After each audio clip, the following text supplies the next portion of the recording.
Actually admit ஆகும்போது நான் கிடையாது. அட்மிட் ஆனதுக்கப்புறம் அண்ணா வந்து அட்மிட் ஆயிருக்காங்கன்னு சொன்னோனே வி வென்ட். ஹாஸ்பிட்டல் போயாச்சு. அப்ப பார்க்கும்போதே he was admitted in he was there in ICU. ஆ நான் நினைச்சேன் மனுஷன் வந்துருவாரு. ஏன்னா இஸ் வெரி ஸ்ட்ராங். நடந்து வந்தானா ஜெய்ஜாண்டிக்கா இருக்கும்.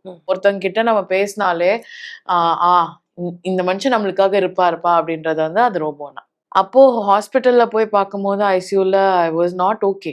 எனக்கு பார்த்துட்டு வந்துட்டு ஃபர்ஸ்ட் டைம் நான் அந்த மனுஷனை குவைட்டா ஷட் டவுன் ஆகி நான் பார்க்குறேன். நிறைய பேர் வந்து சொல்லிட்டு இருக்காங்க அவர் லிவர் டிரான்ஸ்பிளான்ட் பண்ணியிருக்கணும், இல்லைன்னா வந்து நிறைய ட்ரிங்க் பண்ணுவாரு, அதனால ஸ்டொமக்கே ஃபுல்லா அக்செப்ட் ஆயிடுச்சு அப்படின்னு நிறைய விஷயங்கள் போயிட்டு இருக்கு. சில்வர் மேக்கப் போட்டிருக்காரு, அதனால மேபி அவருக்கு வந்து அஃபெக்ட் ஆயிருக்கும் அப்படின்னு. இன்னதான் ஹெல்த் இஷ்யூஸ் லாஸ்ட் டைம்ல அவருக்கு இருந்தது, அதை பத்தி சொல்ல முடியல. He fainted in shooting. BP low ஆயிடுச்சு. அதுக்கப்புறம் ஃபுல் அண்ட் ஃபுல் டாக்டர்ஸ் அந்த டெக்னிக்கலா சொல்றதா நிறைய விஷயம் இருந்துச்சு. அந்த 3 நாளும் எங்களுக்கு இப்போ அவங்க என்ன வேணா சொல்லட்டும், we want him back. அவ்வளவுதான் எங்க மைண்ட்ல இருந்தது. நீங்க என்ன வேணா சொல்லுங்க டேர்ம்ஸ். எது வேணா சொல்லுங்க. எல்லாரும் சொல்லலாம். இதுவா இருக்குமோ, அதுவா இருக்குமோ, அதுவா இருக்குமோ, இதுவா இருக்குமோ. எது வேணா இருக்கட்டும். we want him back. எங்களோட மைண்ட் செட் அவ்வளவுதான் இருந்துச்சு.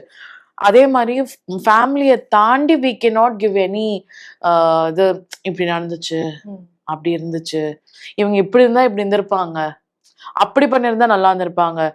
You nobody has a rights to talk about anybody or like உங்களுக்கே தெரியும் நான் இது வரத்துக்கு நான் ரொம்ப யோசிச்சு தான் வந்தேன் நானு. ஏன்னா there is no point in talking about a person who is not there and அவங்க ஃபேமிலியோட விஷயங்கள் அவங்களோட பர்சனல் ஜோன் அது. I took this initiative why because இன்னைக்கு நான் ஏன் வந்தேன்னா அவருக்கு நான் மரியாதை பண்ணியிருக்கேன்.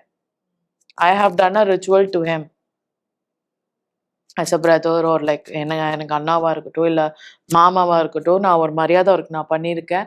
அவர் ரிச்சுவல்ல இருந்தேன். எனக்கு நிஜமாலே I feel very very emotional.